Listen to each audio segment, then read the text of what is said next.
Seminole War origins. Negro Fort massacre 1816.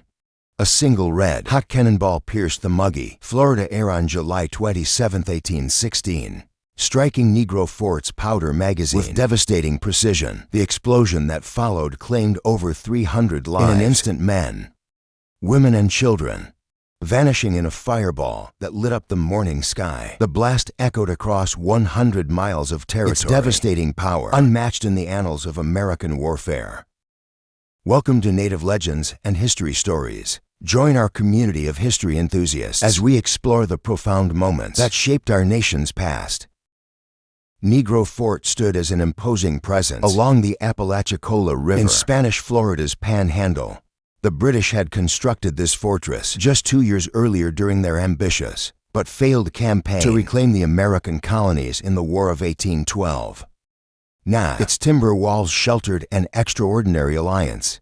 Choctaw natives fought alongside hundreds of fugitive slaves who had escaped from Spanish and American territories. These defenders transformed the abandoned British fortification into their sanctuary, their last stand for freedom. American Brigadier General Edmund Pendleton Gaines commanded the siege force with tactical precision.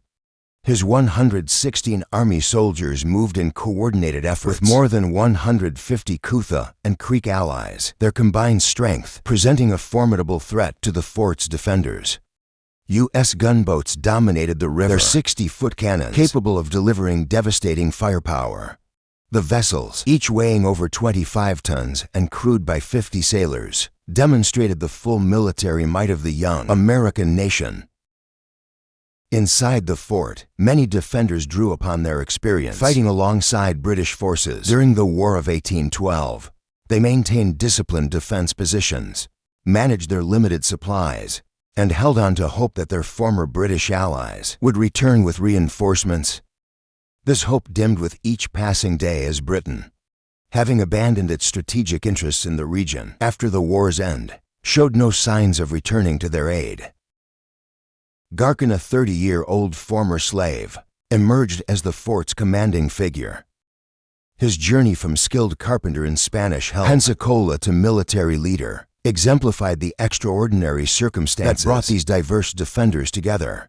Under his command, the fort's occupants delivered an uncompromising message to the American forces: there would be no surrender, no quarter given or accepted. Each defender understood the grim reality. Capture meant returning to chains, back to the legal owners they had risked everything to escape. The territory surrounding Negro Fort had witnessed centuries of dramatic transformation. When the Spanish Empire first planted its flag in North America in the early 1500s, they encountered a complex network of indigenous societies. Their settlements at St. Mark's, St. Augustine, and Pensacola became critical footholds in the New World. Though Spanish influence rarely extended beyond these coastal strongholds, the arrival of European expeditions brought devastating waves of infectious diseases that decimated native populations. Vast stretches of L.A., Florida, once home to thriving indigenous communities, fell silent as disease claimed countless lives to the north. In lands that would later become Georgia, Alabama, and Mississippi, the Creek people maintained their distinct way of life. Unlike the hierarchical structures of European societies, the Creeks organized themselves through an intricate confederacy of clans. Their social fabric drew strength from maternal lineages, with each clan tracing its origins to a shared female ancestor. This complex network of relationships created bonds more resilient than traditional power structures, enabling the Creek people to preserve their cultural identity despite mounting pressures from expanding colonial powers. As tensions mounted around Negro Fort, the defenders strengthened their fortifications, conducted strategic raids, and prepared for the inevitable assault. They stockpiled ammunition, positioned their artillery, and established defensive positions along the fort's walls. The American forces and their native allies maintained constant pressure, testing the defenders' resolve while searching for vulnerabilities. Each day brought new skirmishes, failed negotiations, and mounting casualties on both sides. The fort's diverse inhabitants created an unprecedented community. Choctaw warriors shared their intimate knowledge of the terrain and traditional combat techniques, with former slaves who contributed their experience with European military tactics. Together they maintained round-the-clock watches, repaired damage from enemy fire, and supported each other through the hardships of the siege. Their unity transcended the racial and cultural boundaries that dominated early American society, forging bonds strengthened by their shared struggle for freedom. The Creek society's foundation rested upon an intricate system of clan relationships, bound together through strategic marriages that created what elders called the rope of Seine. This centuries-old practice wove their clans into a resilient social fabric, enabling them to present a unified front against external threats from both settlers and rival tribes. Each marriage between clans strengthened these bonds, creating a complex network of kinship that sustained their traditional way of life. However, the 1700s brought a profound transformation that would shake this ancient foundation. As cross-Atlantic trade intensified, high-ranking Creek families began acquiring African slaves, fundamentally altering their agricultural practices and social structure. Cotton plantations emerged across Creek territories, generating unprecedented wealth for these elite families. Some Creek plantation owners accumulated riches that dwarfed anything seen in their previous centuries of existence, creating stark economic divisions within their society. This adoption of slavery exposed a critical weakness in the Creek Confederation. While the rope of Cain had successfully united the clans for generations, their decentralized structure lacked a supreme authority capable of making binding decisions for all clans. The controversial practice of slave ownership created ideological rifts. Without a central authority to resolve the dispute, these divisions grew increasingly bitter, ultimately fracturing the Creek nation. The schism reached its breaking point when several Creek clans, rejecting the practice of slavery, chose exile over compromise. They migrated southward into Florida, where Spanish plagues had left vast territories depopulated and available for settlement. The Spanish colonists dubbed these newcomers Cimarroni, meaning runaways or wild ones, a name that evolved into Seminole. In Florida, these breakaway Creeks established a distinctive society that blended their traditional practices with European agricultural techniques. Their communities became sanctuaries for escaped slaves from American, Spanish, and even Creek territories. These refugees, known as Black Seminoles, integrated into Seminole society under specific conditions. They maintained separate settlements, provided annual crop tributes, and pledged to fight alongside the Seminoles against American incursions. The relationship between the United States and these indigenous peoples grew increasingly hostile.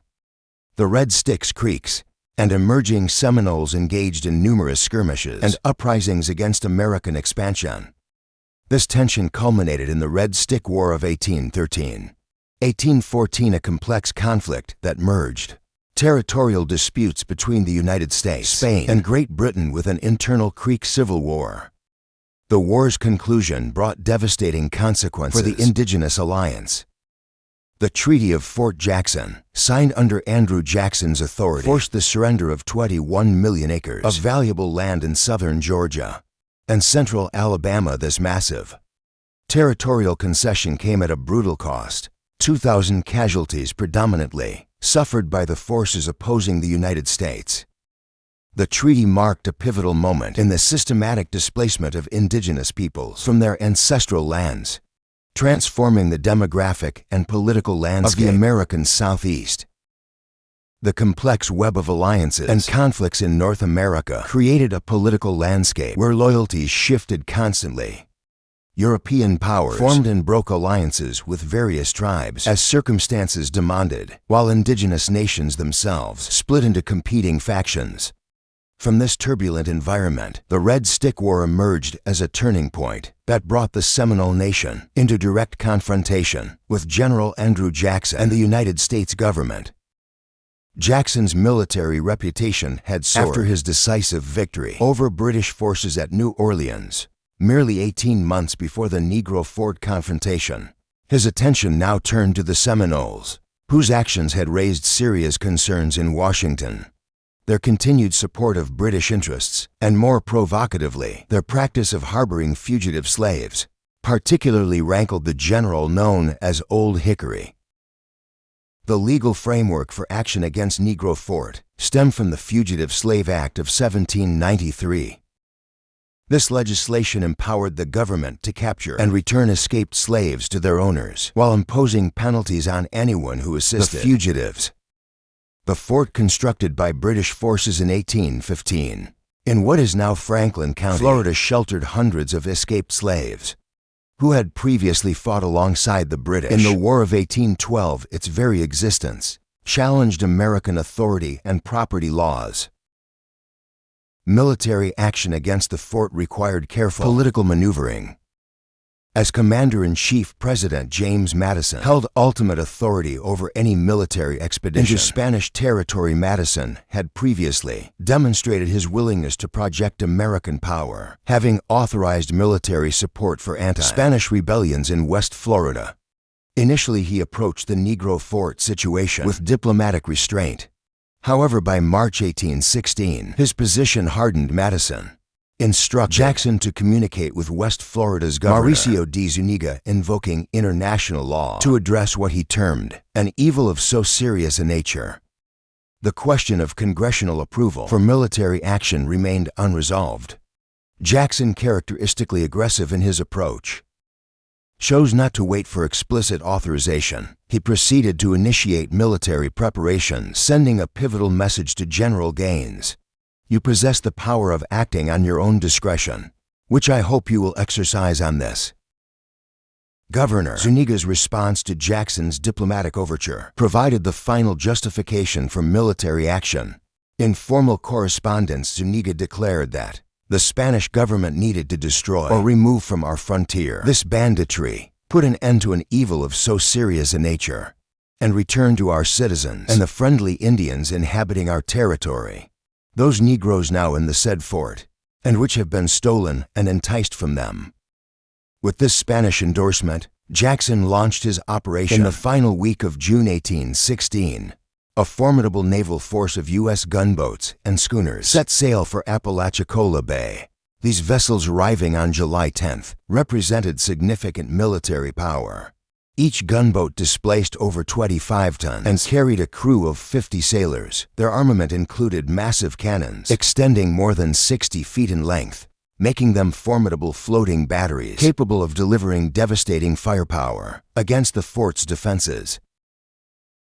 The U.S. naval fleet's destructive capability was unprecedented in the region. Each gunboat bristled with artillery that could reduce wooden fortifications to splinters within hours.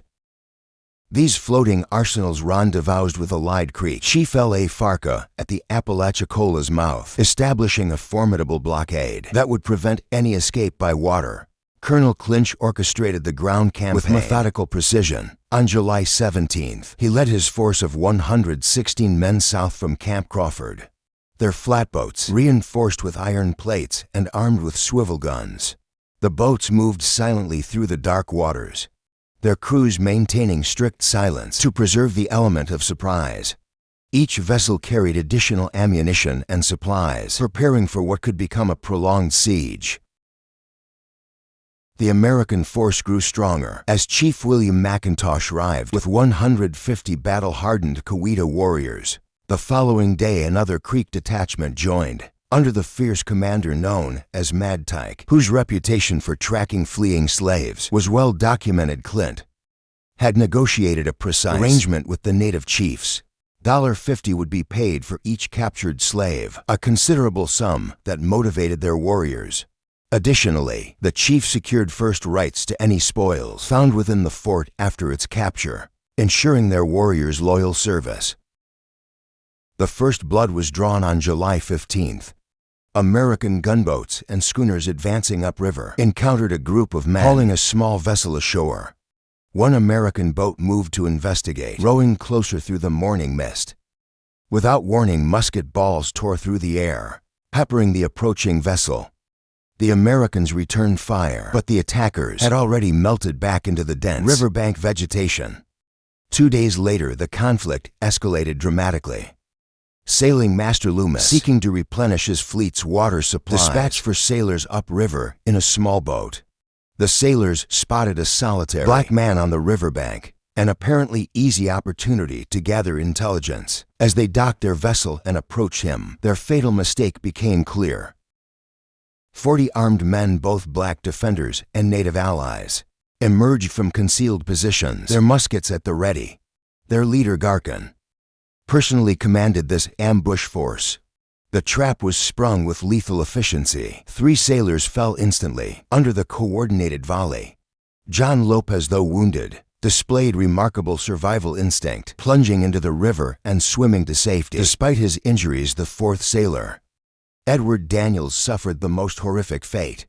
Captured alive, he was dragged to the fort, where his captors subjected him to brutal torture, covered in hot tar and burned alive as a warning to other would-be attackers. In the days that followed, the American Native Alliance mounted aggressive patrols to intercept escapees from the fort. Their efforts yielded a macabre success when McIntosh's Cavita warriors captured a fleeing defender carrying Edward Daniels' scalp. The gruesome